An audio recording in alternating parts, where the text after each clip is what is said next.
Ang hirap magtinda sa bayan. O, nasa 100. Sandaan na tayo sa kabila dito. Wala pa binibigay lolo mo?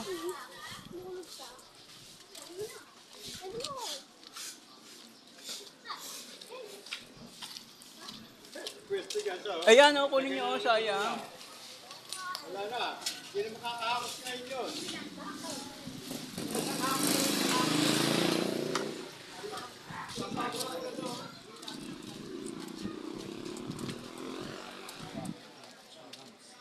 Paul!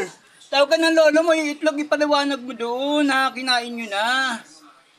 Naloloko na lolo mo doon, sa itlog. Sabihin mo, binili natin yung 20. Binili na itlog. Lakad na. Sabihin mo na, Paul. Ang lolo mo, tingin mo, ayaw tumigil doon sa kahanap ng itlog. Sabihin mo, niluto ni Ate Bea. Wala naman tayong pera pa eh. Magbabayad pa ako ng utang. Sabihin mo, yun natin niluto.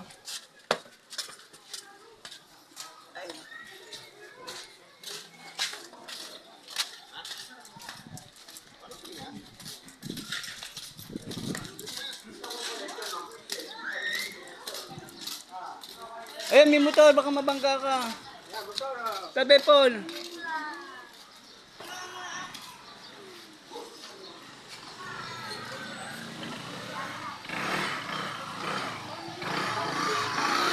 Bilis!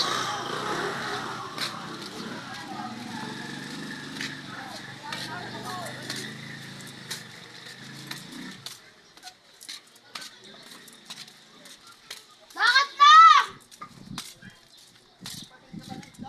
Opo! Kinain na nga namin nila ata. Sila baby, tingnan niyo yung bahay. May prito itlog, may nilaga. Dahil lang sa itlog. Pwede na ano dyan, te. Hindi naman malalaglag yan dyan. Malagkad eh. Nakatali po ba yan? Ayan, dyan na lang. Hindi naman siguro sasagas. Saan lang yan? Hindi naman sasagasaan yan ng mga motor. Sana lang. Wala pa ano. Wala po. Sira daw yung truck. Wala pa